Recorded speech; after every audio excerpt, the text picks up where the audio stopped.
for a few minutes. And once they are done, we open the floor for engagement between your good selves and the chairpersons. So you are welcome, various representatives of finance organizations, NGOs, civil society organizations, members of the media specializing in finance, journalism, and all rounders. You are welcome.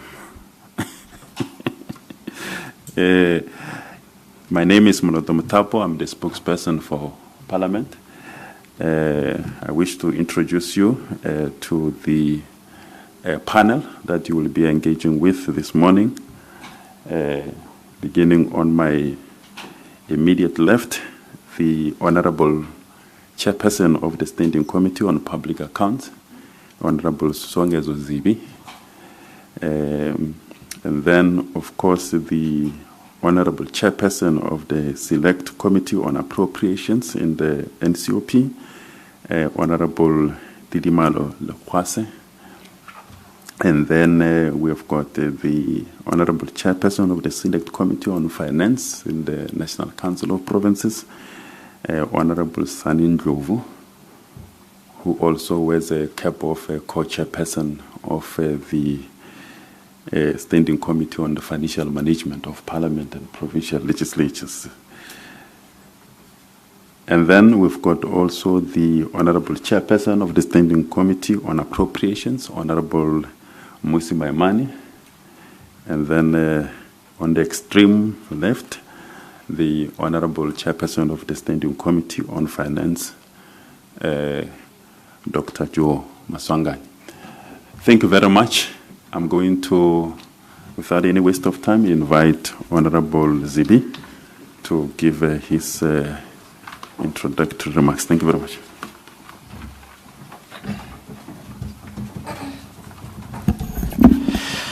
Thank you very much, and good morning to all of you, and good morning to my colleagues as well.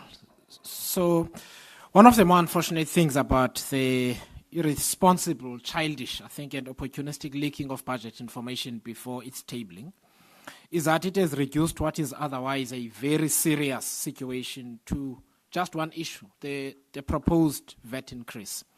Don't get me wrong, VAT is a very important issue because of the cost of living crisis we have had, especially since COVID-19. The reaction of people to this news is entirely expected and reasonable. But it is not the only thing we must talk about. Otherwise, we're going to make more bad decisions. Again, there is also information that should come out of the totality of the budget documents that gives us better perspectives on the things we must do to get out of this hole. And that is a fiscal hole, and it is a deep, dark hole. Otherwise, we'll continue to throw good money after bad. So let me make just 4 points before I sit down. One, this budget is being tabled in deeply uncertain times. For example, we all know about the potential or the actual withdrawal of US aid funding for some critical programs throughout the continent and in South Africa in particular. It means money must be found somewhere to close the gap.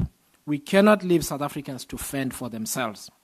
We all know about PEPFAR and its contribution to HIV and AIDS programs. No matter what your personal feelings about the US are, the withdrawal of funds is not fodder for ideological argument. It's about people's lives. The finance minister must find a solution that Parliament can support, and that solution will cost tens of billions over the medium term. We cannot claim to be surprised when it becomes necessary for the country to do this. 2, we are borrowing too much while spending inefficiently or allowing money to be stolen. So let me give you some numbers. In 2014-2015, government debt was 1.79 trillion. 1.79 trillion. In the financial year 2023-2024, it was 5.26 trillion. So it grew from 1.79 trillion in 2014-15, and a decade later, it is 5.26 trillion. Measured in inflation-adjusted terms, the burden for public debt per working age individual, says Treasury, climbed from 70,000 in 2014-15 to 114,000 in 2023-2024. During this decade of economic underperformance, real GDP per person fell from 80,046 rand to 74,599. So we have borrowed an additional 2.6, 2.7 trillion, and we have nothing to show for it. Nothing to show for it. We cannot discuss a budget while totally ignoring the fact that the government misuses money through bad policy, wastes it through maladministration, and loses it entirely through corruption.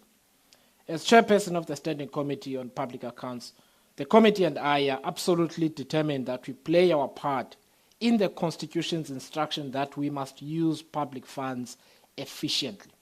And I know that everybody wants to prosecute corruption, find people who've done bad things, but there are many instances where the T's have been crossed and the I's have been dotted, but the money is being used inefficiently nonetheless. And I'll give you a couple of examples and give you some numbers as well. So let me deal with some examples. We lose billions to water losses, which means lost revenue. And that is failure to maintain our water infrastructure. And the leaks that we have, the failure to collect revenue and so on, costs the government money in the sense that Treasury has to close the gap and find additional allocations to make up what is missing.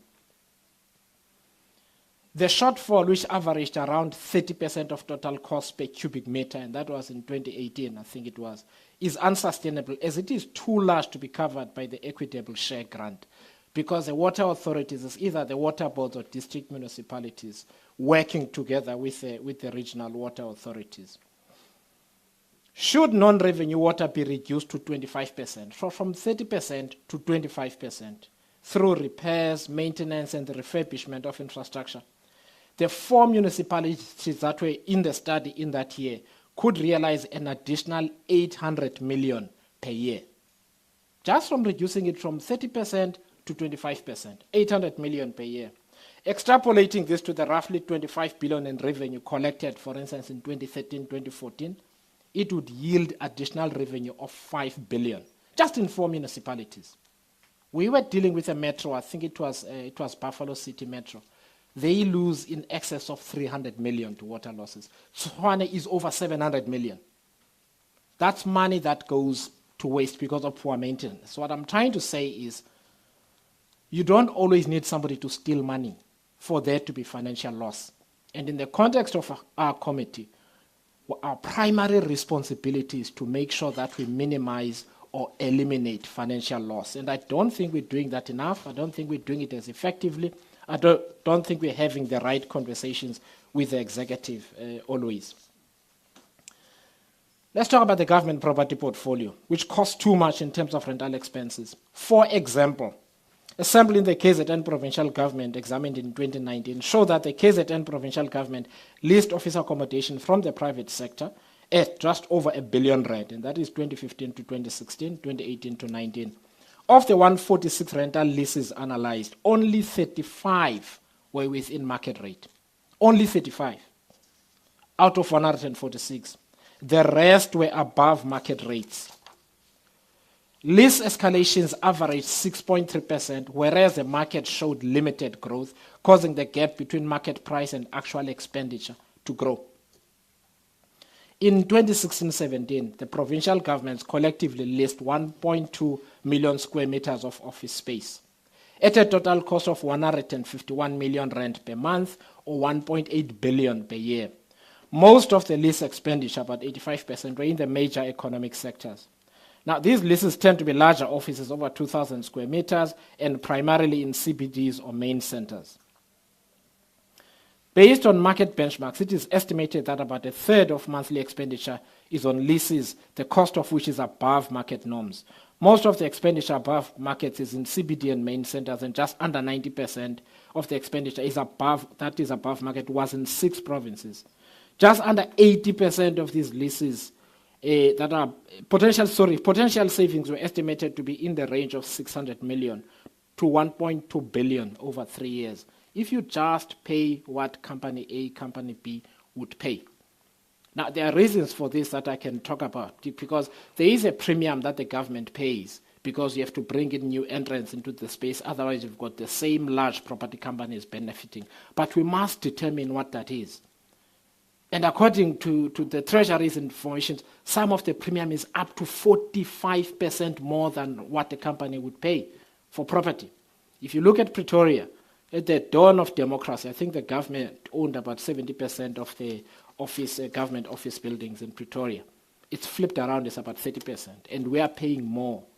We've got to ask the question of whether the government should continue to pay that kind of money or not. I'll give you another example, which is the diplomatic corps. South Africa has the best paid diplomats in the world. I'm not kidding. I'm going to give you some numbers again. That diplomats get paid full salaries. They get paid get free housing, etc., etc. Over and above that, there is a cost of living allowance that they get. It ranges, and this is about 8 years ago, it ranged between 600,000 and 1.3 million per person. That is 60% more than what US diplomats get paid. It's 50% more than what the UN pays its own staff. Now, we've got diplomatic missions all over the world. There is no relationship between what we are earning in trade relations and the amount that we spend on our diplomatic service. But you've got countries that are richer than us, with one ambassador in South Africa servicing half of the SADC region. So there are things that we refuse in the culture of spending in the government.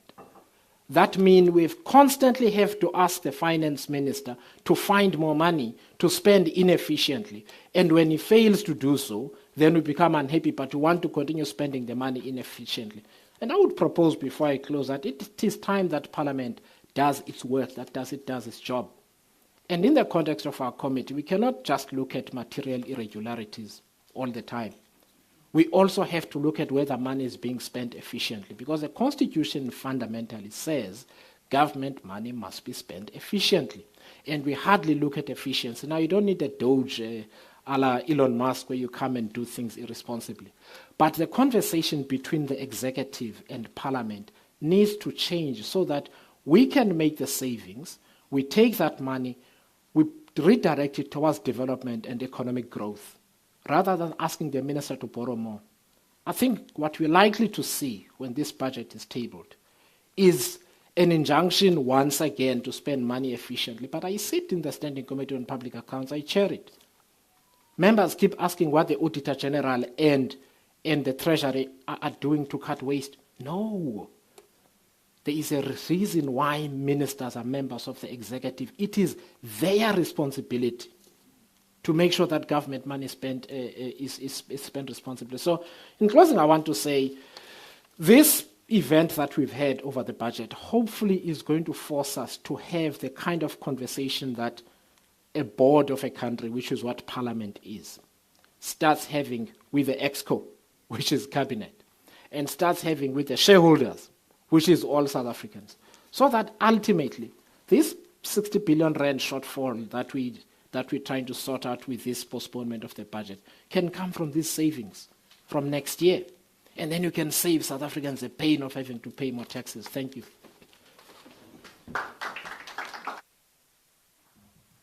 Thank you very much, Honorable Zibi.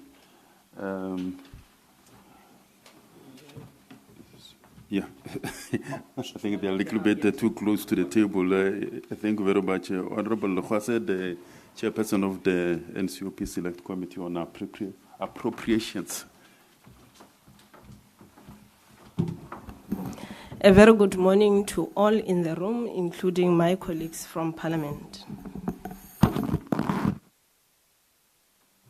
I think today, as Mr. Moloto has already mentioned, ours is to come and give you the role that we play as committees of Parliament on the budget process. And maybe it will be of great importance to indicate that the Select Committee on Appropriations is a committee that was established in terms of Section 4, Subsection 3 of the Money Bills and Related Matters Act number 9 of 2009, as it was amended in 2018. And part of the committee's mandate includes, but it's not limited to, the processing of the Division of Revenue Bill. So it is very important for me to be standing before you today and maybe outlining the process which we will be embarking on as the Committee of Parliament after the budget has been tabled by the Minister. But of great importance, it is very much important for you to note that the budget process do not only start with the Minister at the level of presenting the budget to Parliament, but the process begins with the Financial and Fiscal Commission, which recommends on the division of revenue for the upcoming financial year. And it's also required by Section 4 of the Monies Act Bill, which the Minister has to consider these recommendations that are done by the FFC when preparing for the main budget. And also, I should indicate that the medium-term budget policy statement of 2024 was presented in Parliament, and it also serves as a foundation for the upcoming budget, which will be delivered by the Minister on Wednesday. So as a Committee of Parliament, we also have a responsibility to deal with the process of the Division of Revenue. The Division of Revenue is one of the 76 bills, and this is one of the crucial pieces of the legislation in the NCOP, given its role and impact on the three spheres of government. This is the bill that takes approximately 6 weeks to be processed, encompassing the National Assembly, the NCOP, and the provincial legislature public participation process. This is the bill that provides for the equitable division of nationally raised revenue amongst the national, the provincial, and the local sphere of government for the medium-term expenditure framework. It determines each province's equitable share and allocations to provinces and local government from the national government's equitable share. And this is the very same bill that outlines the responsibilities of these three spheres of government pursuant to such divisions' allocations as well as the related matters. It is also important to note that both the Division of Revenue and the appropriation bills are allocating resources for priorities that were mentioned or that were outlined by the President during his State of the Nation address. Now, immediately after the tabling of the budget by the Minister, both the House, the Committee of Finances in the NCOP and in the NA will be adopting their fiscal framework. And the fiscal framework adoption will then be paving the way for the committee's briefing on by the National Treasury on the Divisions of Revenue Bill. This will be in the first week. The relevant information will then be circulated amongst the stakeholders to ensure inclusive public participation. Once the National Assembly passes the bill, it is then referred to the NCOP Select Committee on Appropriations. On the second week after the committee is briefed by the National Treasury, then permanent delegates from provinces that sits on the Select Committee on Appropriation will have to go and brief their respective provincial legislatures, as required by the Mandating Procedures of Provinces Act number 52 of 2008. These briefings will highlight the specific areas that is proposed on the bill that impacts directly on the said provinces. On the third week, then, we expect the provincial legislatures to conduct their public participation processes to consider the committee reports on the bill. And then the legislatures will then submit the provincial negotiating mandates to the Select Committee on Appropriations to consider everything that was raised during their process of public participation before they adopted this bill. The provincial negotiating mandate will then contain critical issues that affect the said provinces. Remember, the Select Committee on Appropriation is one of the committees that have each and every delegate representing a province. Therefore, we are a committee that has 9 delegates from each province in the country. So all 9 provinces are represented in the Select Committee on Appropriations. Therefore, the negotiating mandates will contain that critical information submitted by each province, and it will require a response from the National Treasury before the committee will adopt its report, and then the National Treasury will be expected to respond to the issues raised by provinces. Then this is where the committee on appropriations from the NCOP side will call a meeting with the National Treasury and will invite chairpersons of portfolio committees on finances from various provinces for the National Treasury to come and respond to issues that may have been raised according to the negotiating mandates that permanent delegates would have submitted to the committee. Then on week number 5, the National Treasury will be expected to respond to these issues and prepare the provincial legislatures for their final mandates, which will be the voting mandates, which will have to be submitted to the committee for processing. Then the Select Committee on Appropriation will have to consolidate and adopt the final provincial negotiating or the voting mandates, as I already mentioned, and finalize the report of the bill. After finalizing and consolidating, the committee will then adopt its report and send it to the NCOP.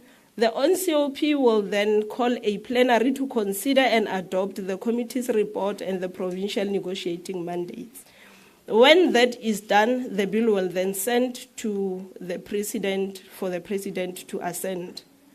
But it is also important that when in between the process, there's lobbying that takes place, because for the bill to go through, it requires at least a voting in favor from at least 5 provinces from the submitted negotiating or voting mandates, the final negotiating or voting mandates. And it is also important that I raise it here that a negotiating mandate or a voting mandate is not only dependent on an individual delegate that sits in the appropriations committee. A formal letter must be written by the speaker of each and every legislature, giving permission to the delegate to come and represent the province which they come from to vote whether in favor or against the bill. I think for now this is where I will end, because mine was just to come and outline the role or the process which we will be embarking on as a committee on Parliament after the budget has been tabled. More engagements will come after the presentations are made and during the question and answer sessions. Thank you very much. Thank you very much, Honorable Khosa. I think that's a very important outline of the process, especially within the context of the misconception following the postponement of the budget that the following day, it means that the government will not be able to spend, the whole service delivery will collapse, etc. I think it's important to assert that what the minister presents during the budget is a proposal to Parliament, which must be subjected to the various finance committees that must facilitate public consultation, and whatever work that needs to be done, if there are amendments to the budget, they will be done through that process before the report of the committees recommending the adoption of those bills goes to the 2 houses of Parliament, the National Assembly, National Council of Provinces, for consideration and for adoption. So Parliament, from the adoption of, from the budget speech, from the moment the speech is presented by the minister, will have up to about 3 months within which it must process the budget. So while the postponement we said was undesirable, but it is important that we understand the process, that it did not affect the period within which the institution has to do its work on the budget. So that's very important. Amongst the guests, I don't know, he's not a guest that we are having, is Dr. Dumisani Janjis, who is our director of the Parliamentary Budget Office that supports these committees that are before you. Ladies and gentlemen, I wish to invite the Honorable Chairperson of the Standing Committee on Appropriations, Honorable Musimaiman.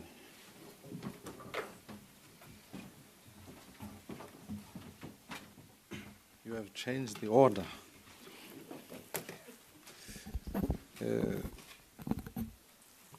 Sanbonan Dumelang, Khwe More, Molweni.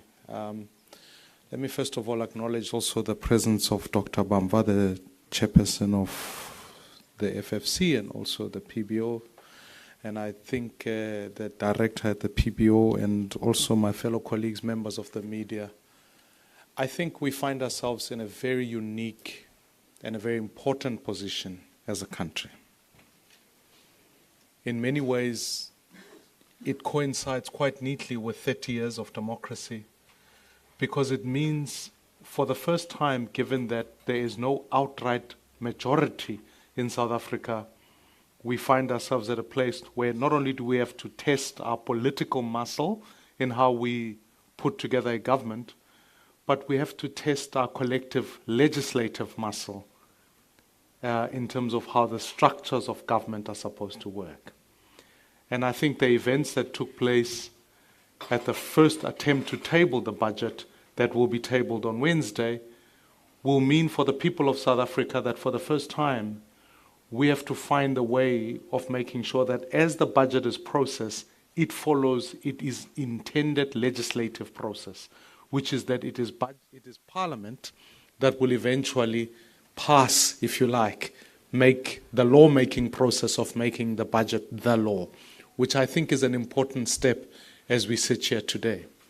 But it also means that we need to find a new coalition, not only between political parties, but I do think as we make difficult choices going ahead, a new coalition between rich and poor, and certainly between all sectors of society, if we're going to achieve a budget that is workable for all the people of South Africa.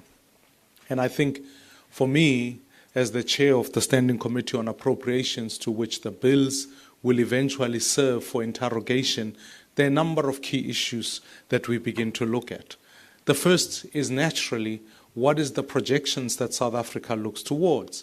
It is now common cause that South Africa is growing at less than 1% on average in the last 10 years. Our projected growth, even for this financial year, is at 0.6%. What the minister will table in all probability on Wednesday is a projected growth of about 1.8% over the medium term, and taking lead from the president that effectively we need to be growing at 3% over the medium term in order for us to be able to deal with some of the challenges that South Africa faces. So our first problem is not, as many would say, VAT. Our first problem is growth. And you could do everything you like around the budget. The reality is that there is no reality upon which you can sustain low levels of growth in a geopolitical climate and a global suppressed growth, and keep hoping that you'll do a number of adjustments within the budget. Hopefully you'll keep yourself sustainable. It's got to be important that we do everything we can to focus on growth. It is important, and I'm almost certain, as we speak about the medium-term plan, which was adopted by Cabinet, which will serve in the Houses of Parliament, which gives us the guide towards how we analyze the budget, that there are a couple of things that are of structural reforms that the minister has to work towards. And those speak to the idea of how to keep the lights on, and that's Eskom. How do we provide water for all citizens? How do we ensure that our social spend delivers its intentions? And ultimately, how do we deal with our rail logistics?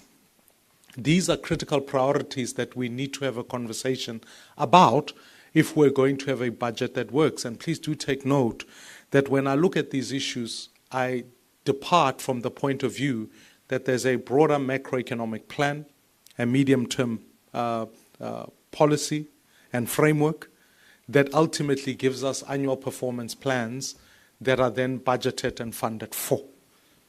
And that is part of what we need to assess. So with those opening thoughts, I want to then speak about the things that perhaps maybe present a risk and take 4 crucial areas that might help us think about the budget in a much more cogent manner. The first is, where does South Africa accrue its own income? And much has been had a discussion about the increase of VAT, but governments equally so look at personal tax or look at the exercise of borrowing. It is no secret the fact that for every 1 rand that comes into South Africa, 22 cents of it goes into debt servicing costs. we will effectively be spending more on debt than we do on social spend, on key items in the budget, and I'll talk you through those as we look at. So it is clear that what the debt servicing costs are doing is in fact crowding out some of the expenditure that was designed to go into some of the infrastructure growth, etc. Debt servicing costs were increasing by 6.9%. They will peak at 22 cents of revenue between 2025 and 2028. Effectively, now, as I said to you, debt servicing costs are now higher than government spending on social development, economic development, peace and security, and health. It is high and untenable. And when people make the argument to say, well, government needs to borrow more, when your bonds are being rated as junk, it becomes a massive crisis to increase borrowing costs, because ultimately they will stop you from expenditure on other issues. Over the last decade, government has spent over 520 billion rands on bailouts to state-owned enterprises, which presents to me the second part of where the risks in the budget lie, is that the Eskom debt becomes a key concern for all South Africans.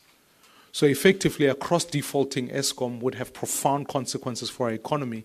But I do think it's also crucial to note the fact that Eskom, and one of the discussions we will have going into the budget cycle, is how we manage Eskom's debt, what is the state's obligation towards that, but furthermore, what are municipalities' contribution in their ability to pay their Eskom debts look at. It is projected to peak at 130 billion rands in the medium term, which puts Eskom in a very perilous position where it cannot fund easily for growth and has to fulfill the obligation of keeping the lights on. It is furthermore on, as Honorable Zibi has already highlighted, the collapse of water boards and what we do around funding for Transnet. The third risk is the most crucial, which is the conversation we're having about the SRD grant, and whether or not any expenditure frame will be able to sustain the SRD expenditure that we're looking at, which is sitting at about 37 billion rands as things stand at the moment. So between bailouts, SRD, it becomes common cause that if you are going to look at the budget and being able to balance the figures, you need to look at how to reduce expenditure and increase efficiencies in the budget. The other fundamental issue that I look at is obviously the idea of where you think about expenditure. There are two serious expenditure items that the state has to confront. The first is the cost of employees, which on average sits at about 38 cents to whatever 1 rand comes in. And cost of employees is what I mean. And therefore, in the next medium term, we have to confront the elephant that sits in the room. What do we agree to as far as increases in the medium term for civil servants in that regard? The negotiated space sits at, the budgeted framework sits at 5.5%. It's up in whether the state will be able to afford that in the medium term. The second is obviously, and naturally, as I've spoken about in the expenditure cycle on issues of SRD and social welfare spend. So,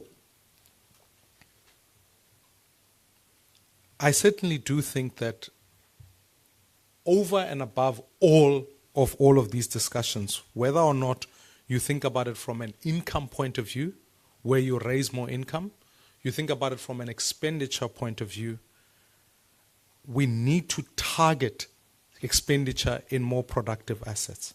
And in this regard, I do think we need to think hard about how do we increase our infrastructure spend. When you look at 2024, the government planned total infrastructure investment over the next 3 years is approximately 943 billion rands, which includes 486 billion rands by state-owned enterprises and public entities, 213 billion rands from municipalities, and 224 billion from provincial and national governments. So, between 2012 and 2022, public sector capital investment averaged at 5.4% of GDP. It is way below the projected, or at least the anticipated target, or the envisioned target of 30% that was tabled in the National Development Plan. So immediately, that gulf means that aging infrastructure is becoming a crisis. So if you live in a township, load reduction becomes part of your reality day in, day out. And if you are thinking about the South African economy, the future or the pathway towards growth requires us to enhance more of the infrastructure spend as we go ahead. Fellow South Africans, I do think we need to say to ourselves, how do we enhance efficiency? And this speaks particularly to municipalities. And we've all read with harrowing effects the municipalities that are returning money back or wasteful and fruitless expenditure. But I think this is a moment where we need to rethink what we do with municipalities. The white paper on local government already indicates the 90-10 split, which is no longer sustainable. Municipalities have come to our committee and said they're only capable of raising 60% of their revenue relative to the required 90%, which means that shortfall has to be funded in some way or another. Either you say in the revised white paper on local government whether you increase the 10% municipal infrastructure grant that you give to municipalities, cognizant of the fact that much often of that is underspent by municipalities who don't have capacity to do so, or you figure out a different mechanism for municipalities to be able to accrue or at least raise some of that finance. We are at the peak of taxation, I would argue. And therefore, we have to think hard about A, cutting expenditure, focused on prioritized growth on infrastructure, and ensuring that our state is much more efficient. On the last point I want to make, which is perhaps maybe helpful for all citizens, is that as the Minister tables the proposal on Thursday, it is but that, a proposal. Parliament has a duty to process the budget. And our colleagues from the NCOP, the chairs, have already alluded their particular process. And it is natural even within the National Assembly that a particular process must be undertaken. And it's in this regard I want to abuse platform, Ndate, to invite fellow South Africans on the 1st of April, 1st and 2nd of April, we're having public consultations on the budget itself. I know one might say, why do you have it on April Fools? That's why we thought about it hard. So it's not any indictment on the budget, it's merely because on the 2nd, and we've been very intentional as a committee to say we want to go to communities and hear from the people what the people have to say about the budget. They will be held as a hybrid session in Limpopo, where the committee will hear from community members. The reason we've chosen Limpopo is because we'll be going around to multiple provinces, but I want to make sure that the budget isn't just only a macroeconomic framework. It's also what happens to the ordinary South African and where they sit at home. You and I can have an academic discussion about VAT, about all of these things, about debt and many.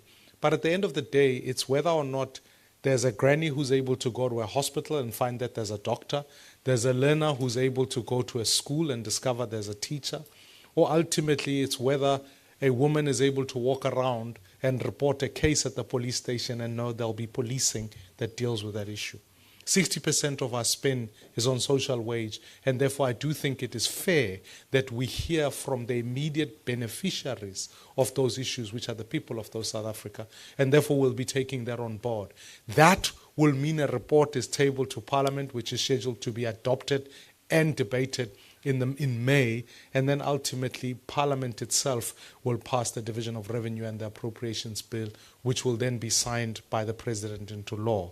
But I assure you, as the people of South Africa, this is your moment where we test our democratic principles, our lawmaking process, to say you have to have your voice in what happens in the budget. Because I might think something is efficient, but someone sitting at home might look at it and say, it's inefficient for me to stand at a long line for SASSA grants, or whatever the case might be. Or it's inefficient for me when I look at the provincial equitable share formula. That means that there are more people in one province, but budgets have been allocated in a skewed manner. It is important to hear from those South Africans, from business, from trade unions, so that ultimately the voice of the people is expressed when we look at the budget. So in that light, I'm hoping today I'll be able to hear, at least from this room, some of the inputs that we take forward. Thank you very much. Thank you very much, Honorable Maimane, and thank you very much for abusing the platform to highlight that process that the committee is undertaking, because it is through that process that Parliament ensures that the budget is truly a people-centered or people's budget. Thank you very much. Those are very important processes. Let me also welcome you, Honorable Maimane, to welcome Dr.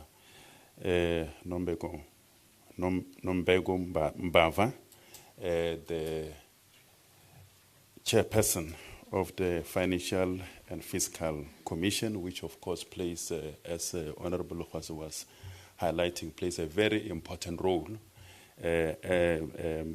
or important constitutionally advisory role to the Parliament and the provincial legislatures on fiscal matters. Thank you very much for your presence. May I invite Honorable Sanin Ndlovu, the chairperson of Select Committee on Finance in the NCOP. Thank you.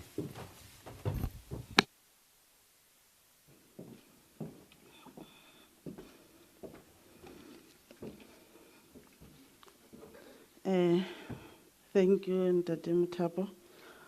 Good morning all, especially members of the media and stakeholders present, and my colleagues, Dr. Masangani,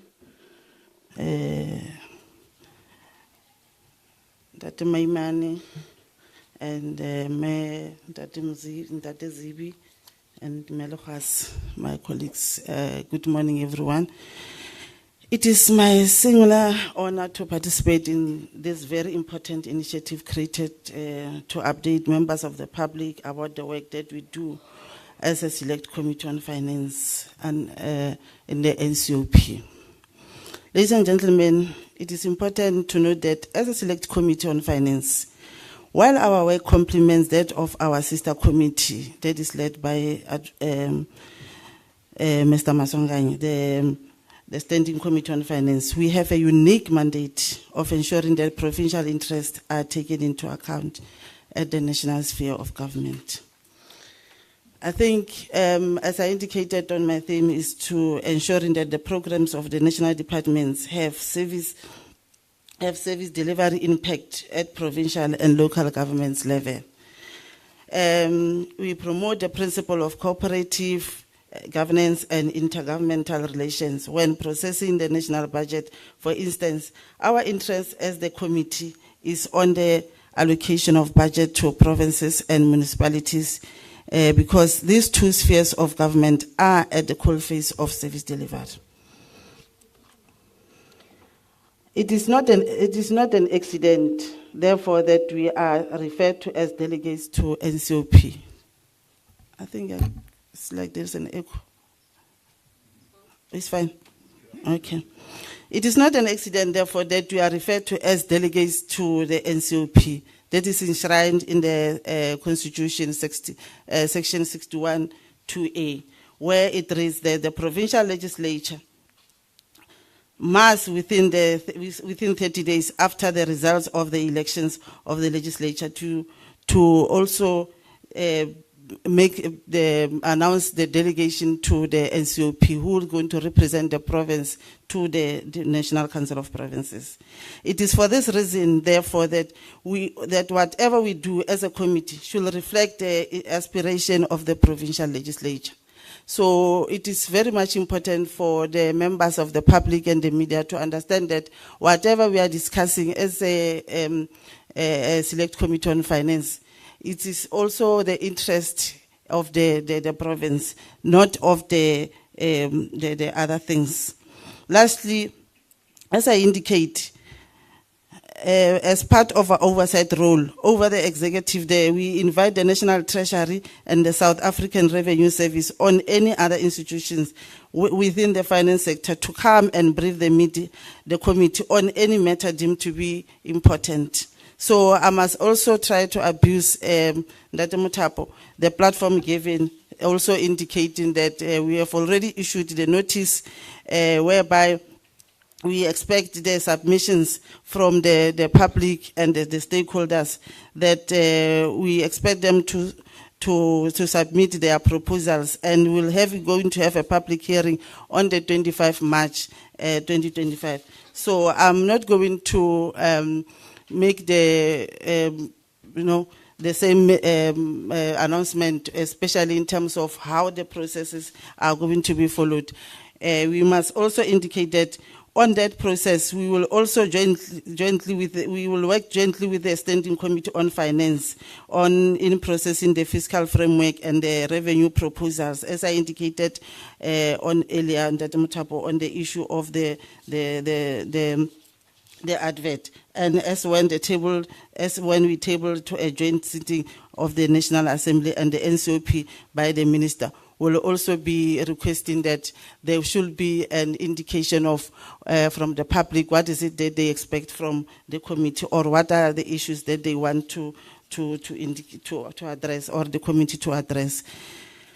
So I don't think we'll have to be going to say much, especially from our committee, because most of the things, our colleagues from the appropriation, in terms of the processes, they've said it mouthful, and we expect other things maybe to address it on the question and answer session. So thanks very much.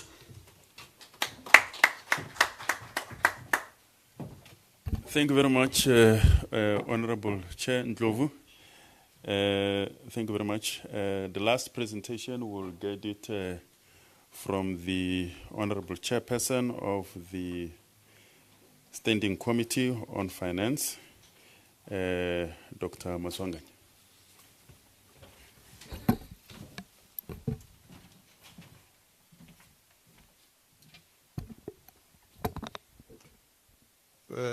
Thank you, Program Director,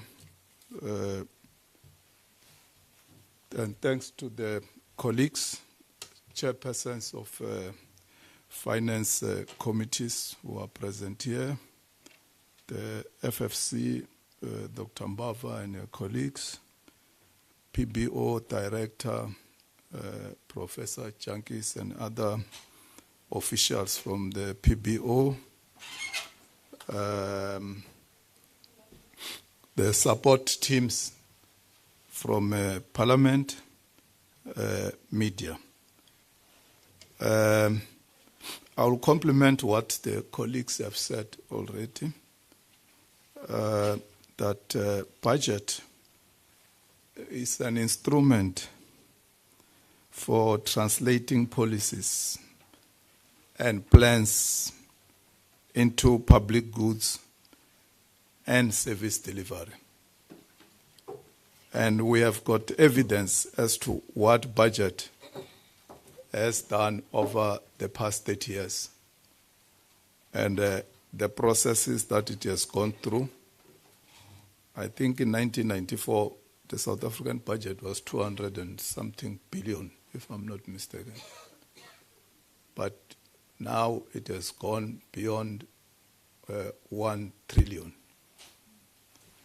So that has to be acknowledged. And the impact that budget had made over the past 30 years, which I can't go through here. If you go into the Census 22 report, it outlines the impact of the budget over the past 30 years on water, electricity. The village where I come from, around Guyane, there was no electricity in 1994. We got electricity in 1996. And a whole range of other services that were not there. I could not go to the university. I was admitted at the University of the North in 1987. I could not get there because my parents could not even afford registration fee, despite the fact that I was admitted. I had the letter. But today, a child of a farmer can access UCT and Wits University, which was unheard of before because of NSFAS. and a whole range of other things that I can talk about, that the impact that this budget has had, more especially on the poor. Today, children do not go hungry at school. They don't debunk classes because they are hungry. They are fed. I'm not sure whether it's twice or 2 meals a day or so. So we can go on and on and on the positive side of the budget. Be that as it may, we find ourselves today having a fiscal cliff that we are facing. We as the SCOF, this committee, we are responsible for the fiscal framework. As colleagues have outlined the process. After tabling of the budget, the Speaker refers the budget to our committee, that's SCOF, to deal with the fiscal framework. After adopting the fiscal framework report, the next process is Mr. Maimane. That is appropriation committee. They deal with appropriation, the actual allocation of a budget until Parliament passes what we call the Division of Revenue Act. And then from there, it goes to the NCOP. Then there's a stage where we deal with the auditing and the assessment.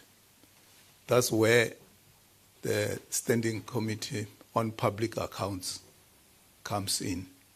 Because as Parliament, we have got an oversight role. So there is an ecosystem amongst the committees that are here. Then the same applies in the NCOP. With this fiscal cliff that we are facing, we also have geopolitical instability. The geopolitics have got serious challenges. You can see for yourself, every day somebody wakes up and issues an executive order because of the powers that are bestowed in him. And you can't ignore him because he's leading the biggest economy in the world.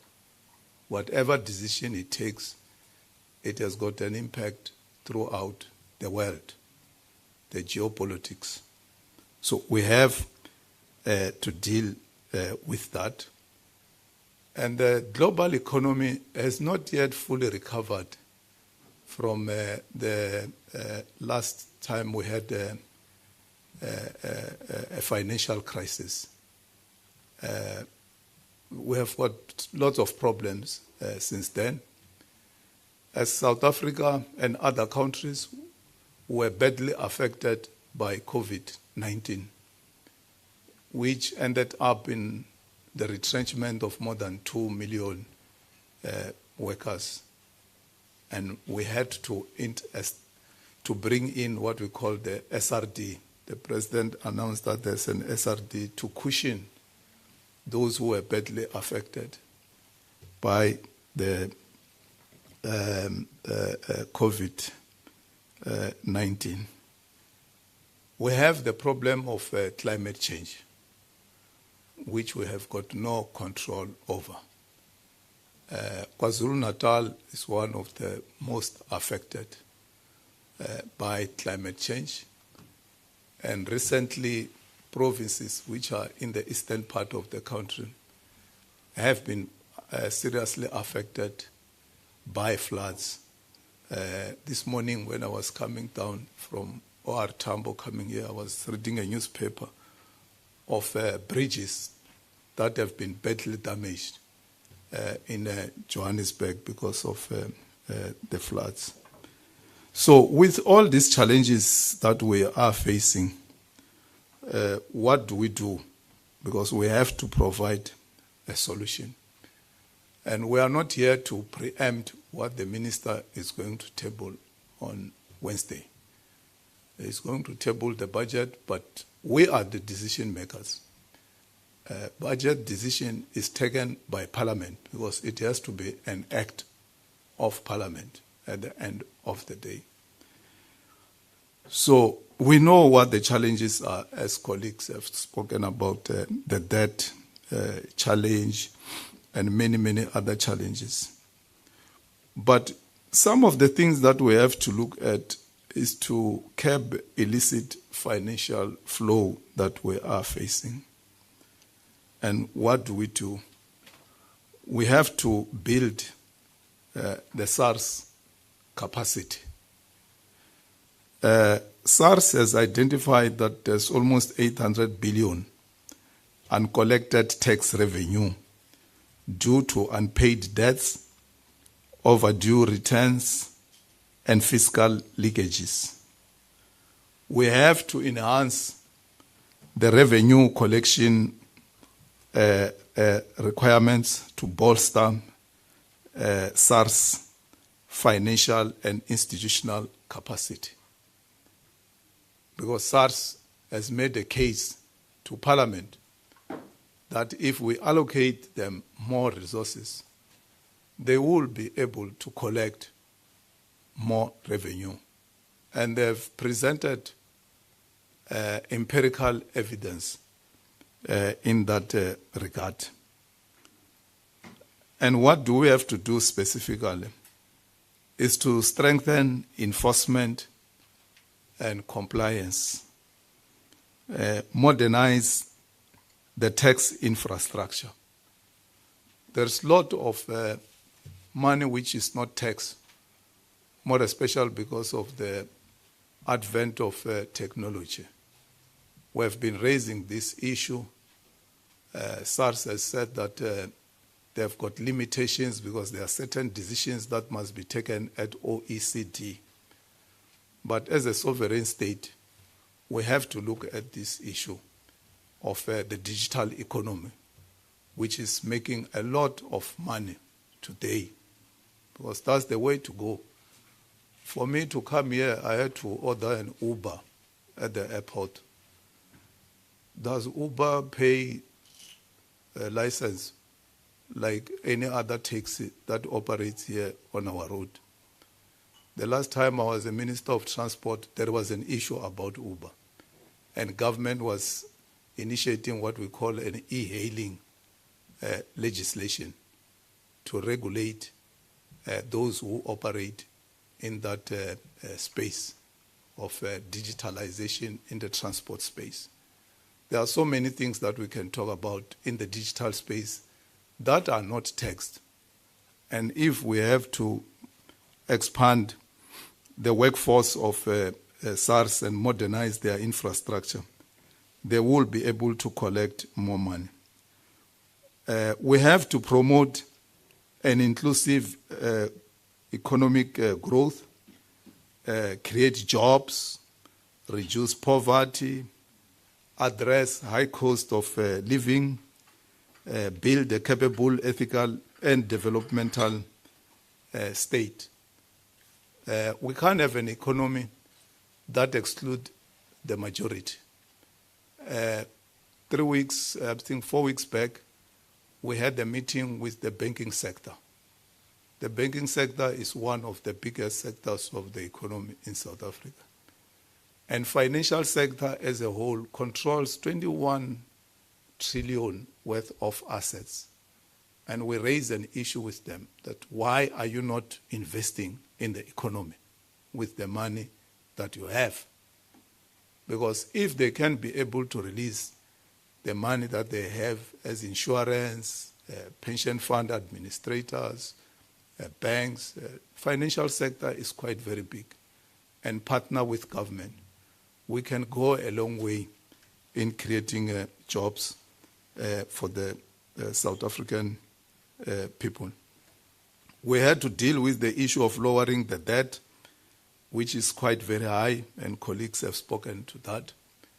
That is one of the fastest growing budget items. You should not allow a situation where that grows bigger than education and health. Then you are going to be in trouble as a country. But as it stands, that is going to surpass social development, health, and education. And we have always raised an issue with Treasury, that they must come with a debt management strategy, because we don't want a situation where debt will become unmanageable. And colleagues here have spoken to that. Improve public financial management. Ensure that there is efficient and effective use of public funds. Maximize the impact of government spending. Promote industrial development.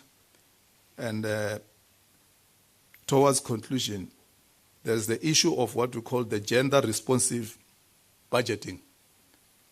It's something that hasn't been fully attended to. We can't have a budget that does not respond to gender policies. So our budget should translate the gender policies into concrete, trackable, pragmatic budget. Why do we specify gender? It's because black women suffered triple oppression more than all of us. And for us to reverse that, we have to take deliberate policy actions and allocate resources to address the triple oppression that women of South Africa suffered. So this is quite very important for us. So these are some of the issues that we are going to raise very sharply with the Treasury and other departments that appear before us as finance committees. Thanks very much, Program Director.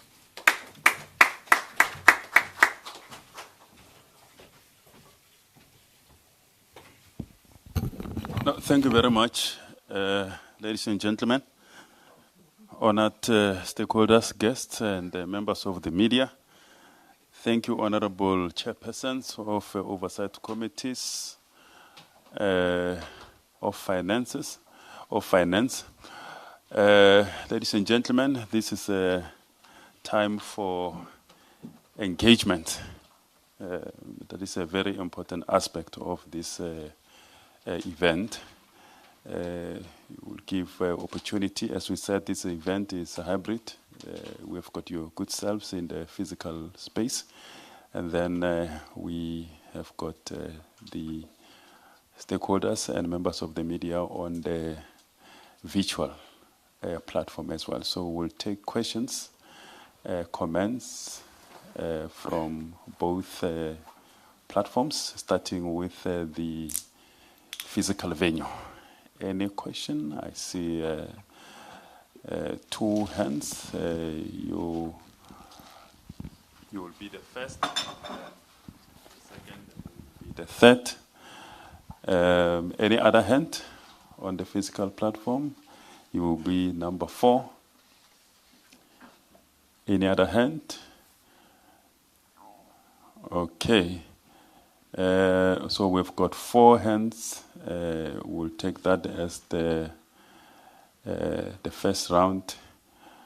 Or maybe we should just take as many as possible, given the sizable number that we have here of the panel. So they are very much well capacitated to deal with all these questions. So I will just ask the chairpersons just to note those questions so that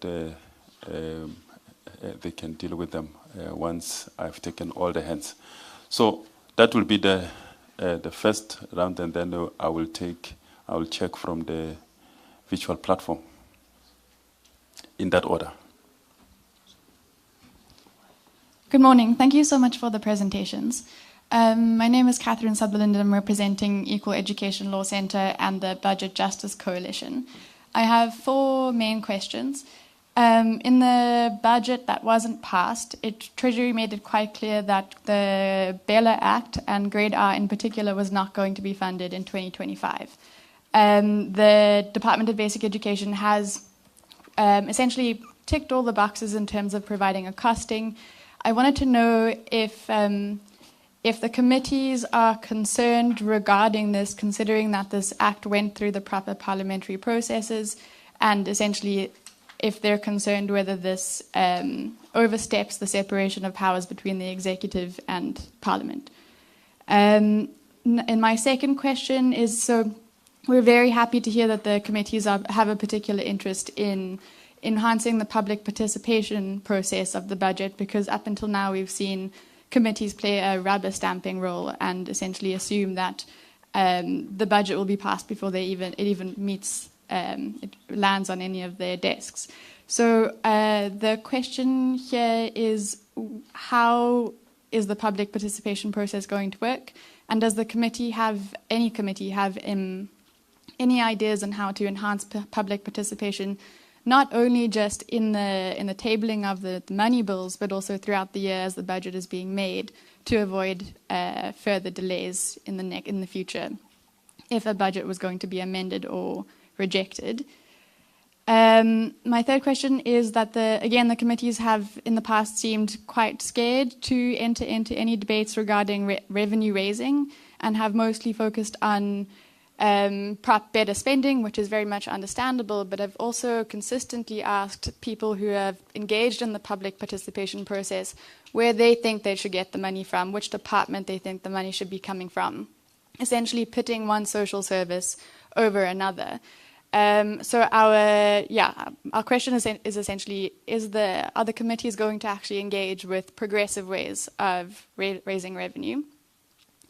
And then my last question is, noting that it hasn't happened before, if the committees decide to reject or amend the budget, could you please elaborate on what the procedure is going to be after that? Thank you. Good morning, Lula Mamaja, SABC.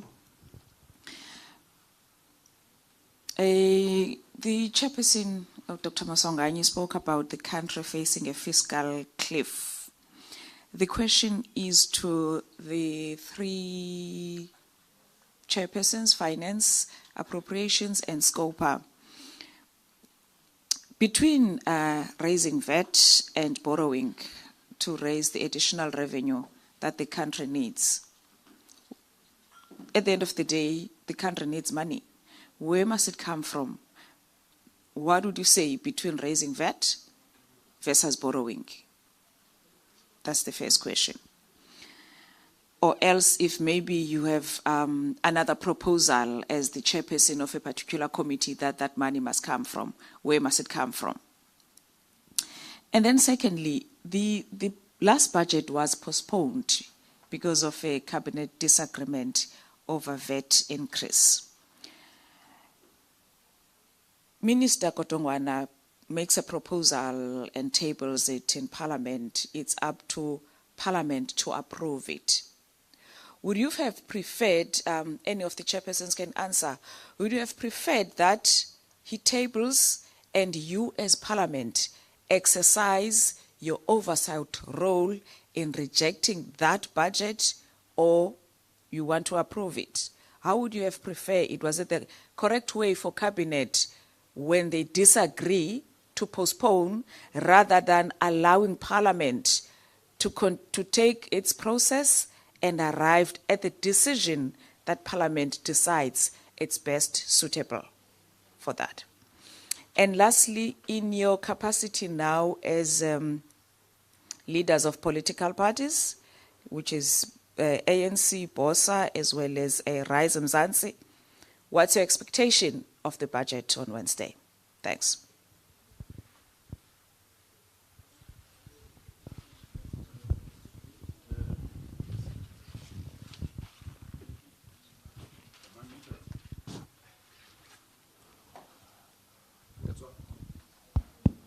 Okay, that was the second hand, and I would prefer that the members of the panel do not give party perspectives on the budget process.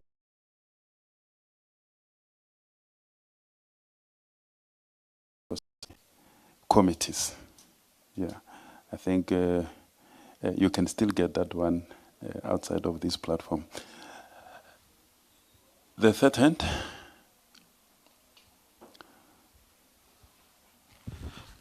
Good morning. My name is Nape Sinong and I'm from Youth Capital. So there's a lot of talk around economic growth, and our campaign, we are a campaign that advocates for policy change around youth unemployment, to solve youth unemployment. But we haven't had anything being mentioned around public employment programs. There was some chatter around the SRD, but we know that the young people fall in, they use grants as a safety net. Grants become a safety net when you are not in public employment that, can sometimes yield, or sometimes result for a young person to find meaningful work in the future. And I just want, because the president centered quite a lot of his, youth unemployment, solving youth unemployment strategy around these programs after COVID. I just want to check from the members of parliament that are here that what are we saying about the crisis of youth unemployment? I did not hear a lot being spoken about that. And for us, we think that it is one of the core contributors to poverty, inequality, and yeah. I think the last one, Jason. Thanks, Moloto. Good morning, Jason Felix, News 24. I just have one question for Mr. Masangwani. You mentioned bolstering tax collection. That the committee received a presentation from SARS on that. I just want to ask you one straight-up question. Are you against any VAT increase or any VAT hikes? And if so, could you please give us some reasons as to why you are opposed to that or not? Thank you. Thank you very much. Is there any other hand that I might have missed or gotten provoked after the others have raised? Okay. I'm going to then go to, okay, there is.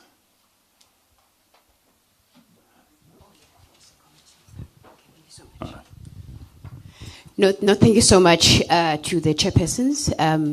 Thank you so much. I think, my name is Dr. Mbava. I am the chairperson of the Financial and Fiscal Commission. I think this is an opportune time to, as Honorable Maimane has rightfully said, to just interrogate the budget process in terms of its integrity, how it has been implemented. As you would rightfully be aware, in terms of the Constitution and also the Intergovernmental Fiscal Relations Act, the Financial and Fiscal Commission is required to be consulted substantively on the budget before it is presented to Parliament. That's very important. And in that consultation, the Fiscal Commission looks at the division of revenue in terms of its equity and whether it meets the constitutional muster. So in instances where we are of the view that that consultation has not been substantive, it's a great concern in the sense that is the budget process maintaining its integrity. What we are putting forward now is to say that we do not believe that we have been consulted quite effectively as the Commission. And what that means is that the budget process in itself, the entire budget process,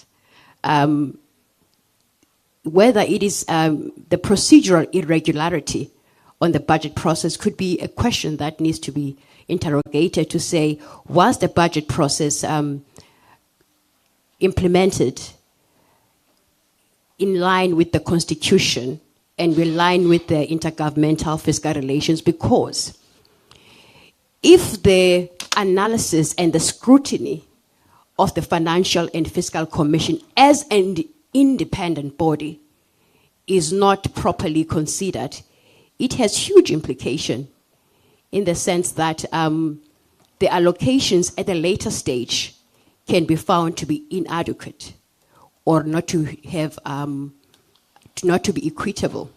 So in this instance,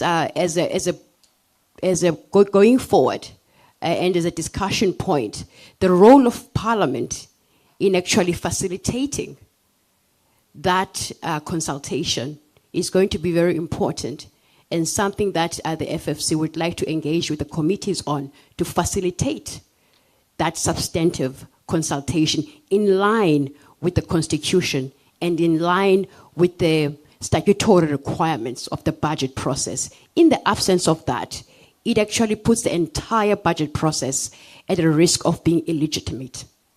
Thank you so much. Thank you very much, Dr. Mbava. Colleagues, then I will go to the virtual platform before giving the chairperson's opportunity to respond. I've got the first several questions from Naia. I hope I'm pronouncing it properly. Naila, yes, Naila from News 24. These are general questions for the committee chairpersons. One, would Parliament support any form of VAT increase proposal from the National Treasury's budget on Wednesday? That's question number one. Two, what would happen if the budget was not passed or faced opposition from a majority of parties following its tabling on Wednesday? Third one, what would happen if the budget was not passed or faced opposition from a majority of parties following its tabling on Wednesday? Three, the budget has never faced any major amendments in the past.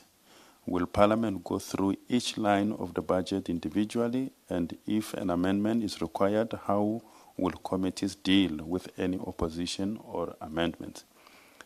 The fourth one, the last one from her is, okay, it's not the last, it's the fourth.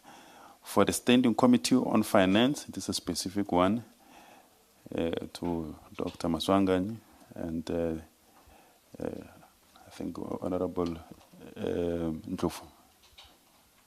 Yeah. Standing Committee on Finance. What will happen if the tax revenue amendment bills, including the VAT proposals, are not passed? And then the last one, should the Treasury bring an emergency bill to deal with half of PEPFAR funding? Should the Treasury bring an emergency bill to deal with half of PEPFAR funding? Those are some of the questions from the virtual platform. Are there any other questions from the virtual platform before we give chairpersons to answer, to respond? None. Okay. Thank you very much, chairpersons. Those are the questions and comments from the floor. I'm going to start with Honorable Zibi. I think you've got your own mic there. So. Yeah. I hope I'm audible. So there are questions that I think are more suited to my colleagues, depending on what they ask. So I am not going to respond to the BELA. I think the Standing Committee on Finance and Appropriations are appropriate to do that. The public participation process, Honorable Maimane dealt with that issue, so I'll skip it. The committee is going to engage with progressive ways of raising revenue. I've got my own views, but I'm at the other end of assessing expenditure, so I'll skip this one. But we can talk about it outside. And what if the budget is rejected? Look, I am going to comment on this because I think it's relevant for all of us. Budget was never meant to be a fait accompli. It never was. The Constitution does not envisage the process in that way. We simply have had a majority after every election, which meant that MPs could be whipped to support the budget. That's it. We don't have that reality now. And I think it's important that we accept that this is what may happen year in, year out. Parliament, if we were to use the analogy of companies, Parliament is the board of South Africa, board of directors. Cabinet is the exco. the finance minister is the chief financial officer. They table a proposal before the board. The board is under no obligation and never has to accept that proposal as it is. This is not supposed to be a procession. There is no crisis in that respect. This is what the drafters of our constitution envisaged as a form of accountability in the system. There is no crisis. This is how it's supposed to be. Right. So I think this is also an opportunity for Parliament to do its job. People have previously sleepwalked their way through the budgeting process. That's a fact. They've sleepwalked through it and left the majority of the work to the relevant committees. For the rest, they don't care because the budget is going to pass anyway. It's different now. One of the proposals that I have, for instance, as an MP, is that there may be reason to amend the procedures that have previously been taken to present the budget. That is, present two appropriation bills. One is for the continuing expenditure that is not in dispute, so that you continue to pay salaries and all of these other things that you need to do, and that the incremental spending falls under a separate bill. And you force MPs and political parties to say what they choose to fund and what not to fund. But we can't have people speaking in generalities when it comes to the budget, and they never get to make any tough choices. Secondly, where must money come from between raising VAT versus borrowing? I think this question applies to all of us. Here's what I want to say. We must internalize this.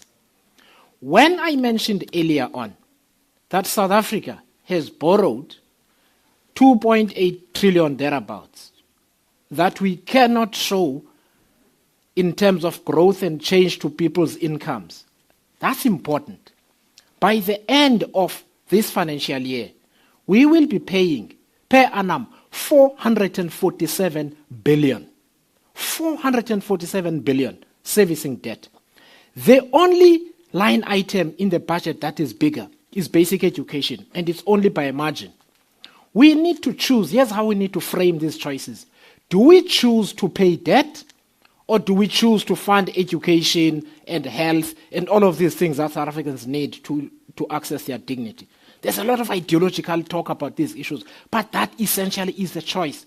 447 billion is over 30 billion a month. It's about 33, 34 billion a month, which means it's about 1.2 billion a day for 365 days a year. We're paying for money that we used. And I'll give you an example. We bought locomotives from China, 54 point something odd billion. Not a single one of them is running. Not one. Transnet pays over $1 billion a month servicing that debt.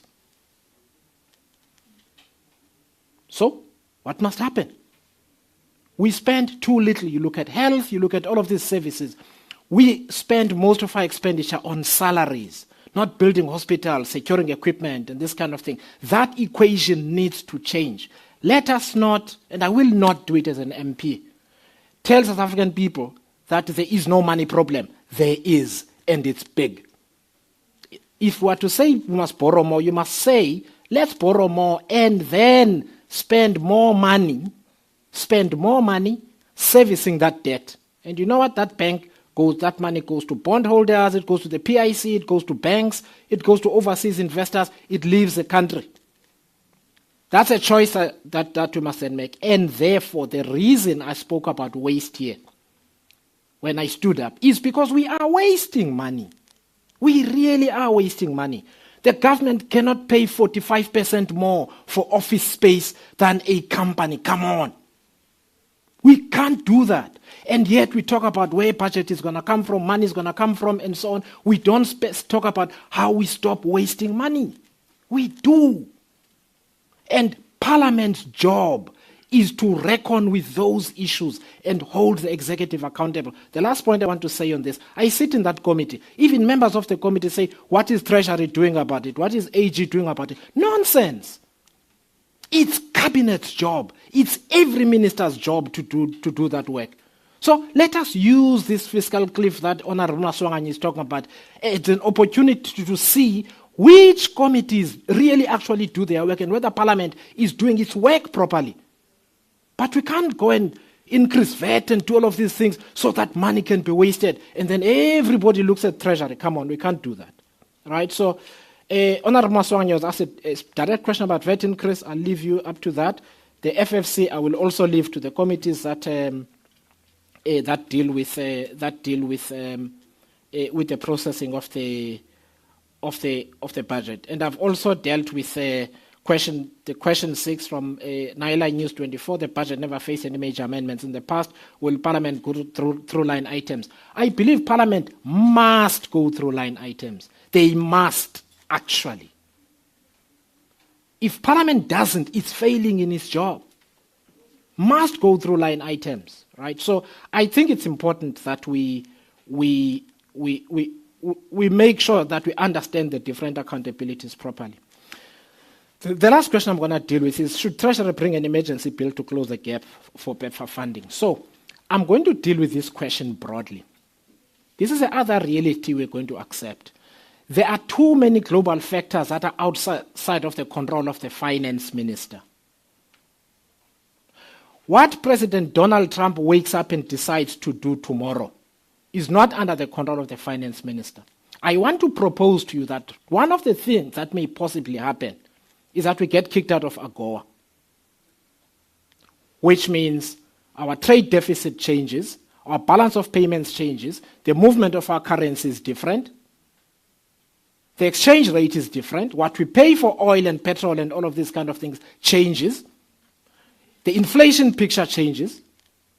So if you consider the Reserve Bank a couple of months ago, about a month and a half ago, said just if you assumed that there were tariffs against Europe, Canada, and so on alone, it would have an impact on the value of the rand, on the exchange rate. It would have a 0.5% impact on inflation and so on. So let us not sit here and think that we also live in a world where everything is constant. It's not. I will say that in the budget that was going to be tabled, and in this budget, I can tell you without fear of contradiction, there is zero room provided for those realities. Zero. And when those events come to pass, we will be back in Parliament because the appropriations are unsuitable. So what I'm trying to say is this. We must not have a mindset that is insular. And we assume that global events have no impact on us. They do. These are some of the considerations the Treasury takes into effect. Otherwise, if we do that, we're always going to fight with Treasury unnecessarily. Because Treasury has a responsibility to advise Parliament and say, if you do X, Y will happen.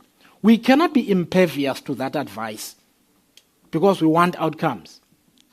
I still argue that there is enough money in the system if we use it properly, but we don't. I made an example about water losses. 4 municipalities, 800 million, 5 billion over 3 years in additional revenue. If you fix the infrastructure, do we have that conversation here in Parliament? Not in that way. So this is an opportunity to transform the way we look at the country's finances, the management of those finances, and the investment decisions we make around that money. It's not just about PEPFAR. The question is important. And somebody's going to look at the finance minister and say, solve it, but don't increase any taxes, but find 44 billion rand somewhere. Money doesn't fall from trees. The government extracts it one way or another from citizens. In fact, I do want to say on the SARS issue, I want to give a bit more color. So there's crypto now. So wealthy people are externalizing money using crypto.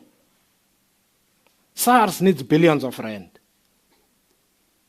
In order to see, they need blockchain technology and so on, in order to see what happens in that universe, who's circumventing taxation and exchange controls and so on, and collect that tax. It's not easy. What I'm trying to say is when we talk this discussion about what the government can or cannot do, we must also think carefully about what we fund. If the decision of this Parliament is that we are not going to fund SARS to collect more money, then fine, but that money's got to come from somewhere. Otherwise, we lose more money. You need to spend money to earn money. You need to spend money to save money. In other words, spend money fixing the infrastructure so that you can collect more revenue out of water and electricity and so on. So we must not have a conversation with the South African people that says you can have nice everything. Nobody has to feel any pain. And I'm not a supporter of income tax increases, saying that. But you also can't have diplomats getting paid as much as they do, like I was explaining now. And then we cut expenditure in other areas. But it's a country where the trade is so small as to be meaningless. Thank you. Thank you very much, Honorable Zibi. Honorable Khwasa. I think I'll dwell much on the issues of public participation, as the question was, how is public participation going to work? And I think in the 6 weeks process, I partly touched on public participation, because we are mandated as a committee through Section 72 of the Constitution to ensure that public participation happens. And how we go about it is that as a committee, after the introduction of the bill, we do open up for public participation through advertisements, and advertisements will be in all official languages through radio stations, newspapers, and Parliament's website. And the committee will then open up for everybody, whether an NGO, whether an NPO, or any individual that would like to make a submission. And then we are also mandated by the Constitution anyway, and the Money Act bills and the procedure mandate, the mandating procedure acts of Parliament of the provinces, that even when we deal with the processing of the bill, the provincial legislatures conduct their own public participation because they are closer to the end users and those that the budget is going to service. I want to also touch on the issue of the Bella Act as it was raised. The Bella Act is a new legislation given the current budget constraints. We hope that this matter will be addressed in the next medium-term expenditure framework, because the country is used to the current MTEF to do its budget. Therefore, this needs to form part of some baseline. And also some of the issues on the line items, whether Parliament must, I think it was already covered and for relevant to our committee. I think also what was raised by Dr. Mbafa must be taken into consideration, and I think it will really assist if the chairpersons on the committees on finance responds to the comment made by Dr. Mbafa, and also it's a question that can also be directed to National Treasury for response. But I, as a chairperson of the Select Committee on Appropriations, take note of the submission that has just been made. I think for now that's where I will end, because I was partly covered by the previous speaker.